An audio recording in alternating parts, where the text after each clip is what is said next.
வணக்கம் மக்களே, நீங்க இப்ப கேட்க போறது ஒரு அழகான காதல் கதை. நீ தீயா இல்லை தென்றலா. இது நான் எழுதும் ஒரு கற்பனை கதை. மறக்காம இந்த கதைய முழுசா கேளுங்க. கேட்டுட்டு உங்களோட கருத்து என்ன அப்படிங்கிறத கமெண்ட்ல சொல்லுங்க. பார்க்கலாமா? நீ தீயா இல்லை தென்றலா, அத்தியாயம் 9. ஹே, உனக்கு என்ன கொழுப்பா? லூசு மாதிரி பேசிட்டு இருக்க என்று திவ்யா சஞ்சயிடம் சொல்ல, ஹே வயாடி, என்னை பார்த்தா கொழுப்பு இருக்கிற மாதிரியே தெரியுது.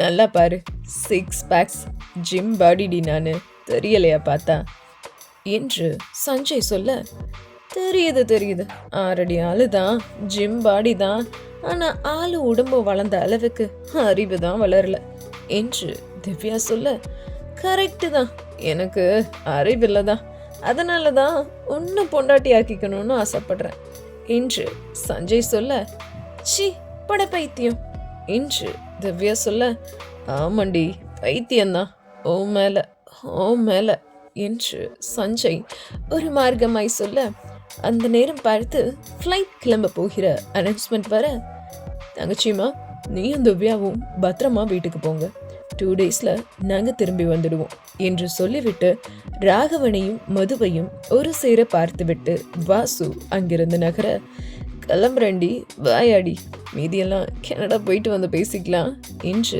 திவ்யாவின் காதலிக்கை குனிந்து சொன்னவன் ராகவனை பார்த்து, அண்ணா முன்னாடி போறேன் என்று சொல்லிவிட்டு மதுவையும் ராகவனையும் அவனும் ஒரு சேர பார்த்துவிட்டு கிளம்பினான்.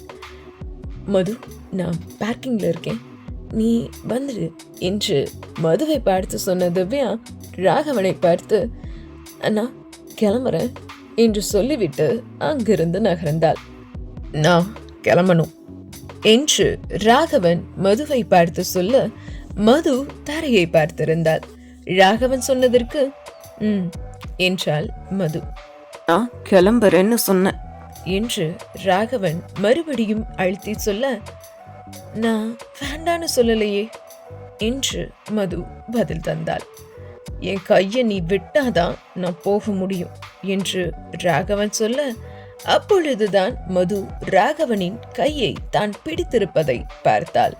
சட்டென்று விரல்களை விளக்க போனவளின் விரல்களை தனது ஒரு கையால் இறுக பற்றிய ராகவன் மறு கையால் அவளின் இடையில் கை போட்டு தன் புறம் இழுத்து அவளின் நெற்றியில் இதழ் பதித்து விட்டு, உன்னோட மனசுல இருக்கிறது அப்படியே கண்ணுல தெரியுதுடி, எதுக்கு உன்னையும் கஷ்டப்படுத்திட்டு என்னையும் கஷ்டப்படுத்துற, புரிஞ்சுக்கோ, உனக்குள்ள உன்னோட மனசுக்குள்ள நான் மட்டும்தான் இருக்கேன், அதை மறைக்கணும்னு நினைக்காத, உன்னால முடியாது என்று அவளின் கண்களை ஆழ பார்த்து சொன்னவன் அங்கிருந்து நகர்ந்தும் விட்டான். தன்னை விட்டு செல்லும் அவனின் முதுகுப்புறத்தையே விரித்து பார்த்து நின்று கொண்டிருந்தாள் மது. இன்னும் என்னெல்லாம் பண்ண காத்துட்டு இருக்க, இவனை எப்போ கொல்ல போற நீ என்று மதுவின் பின்னாலிருந்து யாரோ சொல்ல, சட்டென்று திரும்பிய மது அதிர்ச்சியாகி போனாள். அங்கு நின்று கொண்டிருந்தது ராகவனின் அம்மா லதா. ஏன் இப்படியெல்லாம் பேசுறீங்க என்று மது அவளை பார்த்து கேட்க, பின்ன எப்படி பேச சொல்ற, உனக்காக அவன் தீ மிதிச்சு வச்சிருக்கான், அதுல அவனுக்கு ஏதாவது ஆகியிருந்தா என்னால என்ன பண்ண முடியும், உனக்கு என்ன, வேற எவனையாவது பார்த்து கல்யாணம் பண்ணிட்டு போயிடுவ, ஆனா எனக்கு என் மக கிடைப்பானா திரும்பவும் என்று லதா சொல்ல, உங்க மக என்கிட்ட காதல சொன்னாரு, ஆனா நான் அவரை காதலிக்கலன்னு சொல்லிட்டேன் என்று மது சொல்ல, காதலிக்கலன்னு சொன்ன, ஆனா இன்னும் நீ அவனை விட்டு விலகி போகலையே, நீ விலகி போகாத வரைக்கும் அவனும் உன்னை விட்டு விலக மாட்டான் என்று லதா சொல்ல, இப்போ என்னதான் பண்ண சொல்றீங்க என்று மது கேட்க, நீ எங்க போனாலும் உன்னை அவன் தேடிட்டு வந்துருவான், அதனால நான் சொல்றத நீ செய் என்று லதா அவளிடம் சில விஷயங்களை கூறினாள். சரி, நான் அப்படியே செய்யறேன், என்னால உங்க மகனுக்கு எந்த ஆபத்தும் வராது, அவரே என்னை வெறுத்து ஒதுக்குவாரு, அவரே என்னை வேண்டான்னு சொல்லுவாரு, அப்படி நான் செய்யறேன் என்று சொல்லிவிட்டு மது அங்கிருந்து சென்று விட்டாள். விமானத்தில் ஏறிய ராகவனுக்கோ முழுக்க முழுக்க மதுவின் ஞாபகம் மட்டுமே அவன் மூளையை நிறைத்திருந்தது. நெற்றியில் கை வைத்தபடியே கண்களை மூடி அவன் அமர்ந்திருக்க, அவன் பக்கவாட்டில் அமர்ந்திருந்த வாசு சஞ்சயை பார்த்து, ஏய் சஞ்சய், என்ன வேணாலும் பண்ணலாண்டா, ஆனா இந்த லவ்வை மட்டும் பண்ணவே கூடாதுடா. ஆலமரம் மாதிரி இருந்த உங்க அண்ணனே அப்செட் ஆயிட்டான் பாரு என்று வாசு சொல்ல, லவ்ல வலி கூட சுகம்தான் மாம்ஸ், அது உங்களுக்கு எங்க தெரிய போகுது என்று சஞ்சய் சொல்ல, என்னடா 8-10 லவ் பண்ண மாதிரியே பேசுற என்று வாசு சொல்ல, 8-10 இல்ல மாம்ஸ், இப்பதான் ஒன்னே ஒன்று பண்ண ஆரம்பிச்சிருக்கேன் என்று சஞ்சய் சொல்ல, யாருடா அந்த பொண்ணு என்று வாசு கேட்க, வெயிட் பண்ணுங்க மாம்ஸ், உங்களுக்கு சொல்லாமலையா சீக்கிரமா சொல்றேன் என்று வாசுவை பார்த்து கண்ணடித்தான் சஞ்சய். என்னடா கண்ணையெல்லாம் அடிக்கிற, ஒரு மார்க்கமா தான் தெரியுற என்று வாசு சொல்ல, போங்க மாம்ஸ், எனக்கு ஒரே வெக்கமா வருது என்று நெளிந்தான் சஞ்சய். இவன் பக்கத்துல உட்கார்ந்தது தப்பா போச்சு, கனடா போற வரைக்கும் என்னை என்ன பாடுபடுத்த போறானோ என்று புலம்பிக் கொண்டான் வாசு. அடுத்த சில மணி நேரங்களில் கனடாவிற்கு வந்து விட்டார்கள் வாசுவும் சஞ்சயும் ராகவனும். 5 நட்சத்திர விடுதியது. கனடா வந்தால் எப்பொழுதும் ராகவன் தங்கும் விடுதி. அந்த விடுதியில் வரவேற்பறையில் நின்று கொண்டிருந்தார்கள் மூவரும். வாசு, என்னோட ரூமுக்கு நான் போறேன், இன்னும் 2 ஹவர்ஸ்ல நம்ம பார்ட்டிக்கு போகணும், ஞாபகம் இருக்குல்ல, ரெடியா இருங்க என்று சொல்லிவிட்டு லிப்டில் ஏறி அவன் அறைக்கு சென்று விட்டான் வாசு. மாம்ஸ், கிளைண்ட் மீட்டிங் தானே இங்க வந்தோம், பார்ட்டின்னு சொல்றாரு அண்ணா என்று சஞ்சய் கேட்க, கிளைண்ட்ஸ் மீட்டிங் தான், அதுக்கு முன்னாடி நம்ம கூட கனடாவில் பிஸ்னஸ் பண்ணுறவங்க எல்லாத்துக்கும் சின்ன ஒரு பார்ட்டி அரேஞ்ச் பண்ணியிருக்கான் உங்கள் அண்ணன் என்று வாசு சொல்ல, மாம்ஸ், இனி எப்போ கனடா வந்தாலும் நானும் கூடவே வருவேன், அப்போ தான் இந்த பார்ட்டியெல்லாம் என்ஜாய் பண்ண முடியும் என்று சஞ்சய் சொல்ல, டேய், நீ பிஸ்னஸ் கற்றுக்குவேன்னு உங்கள் அண்ணா உன்னை இங்கே கூட்டிகிட்டு வந்திருக்கான், பார்ட்டி என்ஜாய் பண்ணுறதுக்கு இல்லை என்று வாசு சொல்ல, அதெல்லாம் பொறுமையாக கற்றுக்கலாம் மாம்ஸ், வாங்க முதல்ல பார்ட்டியை என்ஜாய் பண்ண ரெடி ஆகலாம் என்றபடியே வாசுவை இழுத்து சென்றான் சஞ்சய். நீல நிற சட்டையும் கருப்பு நிற கோட்டும் கருப்பு நிற ஃபேண்ட் அணிந்து தலைக்கு ஜெல் தடவி கொண்டிருந்தான் ராகவன் அவனது அறையில். கழுத்தில் டை அணியாமல் முதல் 2 சட்டை பொத்தானை கலட்டி விட்டிருந்தான் ராகவன்.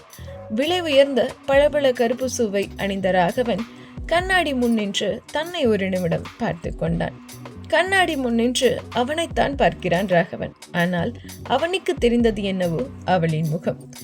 அவள் சாய்ந்த அந்த மார்பை கை வைத்து நீவி கொண்டவன் கண்ணாடியை பார்த்தவாறே, என்ன என்னமோ பண்றடி நீ என்று தனக்குத்தானே கூறிக்கொண்டான். அந்த சமயம் பார்த்து அந்த அறையின் காலிங் பெல் அலற தன்னுடைய விலை உயர்ந்த கை கடிகாரத்தை எடுத்து கட்டியவாறே, எஸ் கமென் என்றான் ராகவன். ராகவனின் அறையினுள்ளே வந்தவர்கள் சஞ்சயும் வாசுவும் தான். வாசுவும் சஞ்சயும் கனடாவுக்கு ஏற்றவாறு பர்கா என்னும் தடித்த கோட் போட்டு கொண்டு நின்றார்கள். குளிருக்கு ஏற்றவாறு ஸ்னோ பூட்ஸ் போட்டு இருந்தார்கள். அவர்களை பார்த்த ராகவன், வாட் இஸ் திஸ், இது என்ன கோலம் என்று கத்த, அண்ணா, நான் ஃபார்மல் ஷர்ட் போட்டு பிளேசர் போடலாம் தான் சொன்னேன், ஆனா வாசு மாம்ஸ் தான் கேட்கவே இல்லை, இதெல்லாம் போட்டே ஆகணும்னு நிக்கிறாரு, குளிர் தாங்க முடியலையா, என்ன வேறு போட சொன்னாரு என்று சஞ்சய் வாசுவை கோர்த்து விட, பாவி, நீ தாண்டா இதெல்லாம் போட்டு என்ன பொம்மையாட்ட கூட்டிட்டு வந்த, இப்போ என்ன மாட்டி விடுற என்று மனசுக்குள்ளேயே நினைத்து கொண்டவன், போய் போய் மச்சான், இவன் பொய் சொல்றான் என்று ராகவனிடம் வாசு சொல்ல, போய் ஃபார்மல்ஸ்ல சீக்கிரமா கிளம்பி வாங்க என்று ராகவன் சொல்ல, இருவரும் அங்கிருந்து ஓடியே விட்டனர். அடுத்த அரை மணி நேரத்தில் மூவரும் பார்ட்டி நடக்கும் இடத்தில் இருந்தனர். ராகவன் தான் அழைத்திருந்த பிசினஸ் பார்ட்னர்ஸ் அனைவரையும் வரவேற்று அவர்களை பார்த்து பார்ட்டியை என்ஜாய் செய்யும்படி கூறிவிட்டு அவன் ஒரு டேபிளில் அமர்ந்து விட்டான். கூடவே சஞ்சயும் வாசுவும் அமர்ந்திருந்தனர். ராகவை தேடி சில பிசினஸ் மேன்கள் வந்து அவனுடன் பிசினஸ் சம்பந்தமான விஷயங்கள் பேசிக்கொண்டு இருக்க, அப்பொழுது அங்கே வந்தாள் மாயா. அவளை முதலில் பார்த்தது வாசுதான். பெங்களூருவில் பார்த்த மாயாவிற்கும் இங்கே பார்க்கும் மாயாவிற்கும் சிறு வித்தியாசங்கள் இருந்தது. பெங்களூருவில் உடலை இருக்கின உடையணிந்து இருப்பாள் மாயா. ஆனால் இங்கு தன் உடலின் அங்கங்கள் முக்கால்வாசி பார்ப்போரின் கண்களுக்கு விருந்தாகும்படி அல்லவா உடையணிந்து இருக்கிறாள். அதை பார்த்ததும் வாசுவிற்கு கண்கள் கூசிவிட்டது.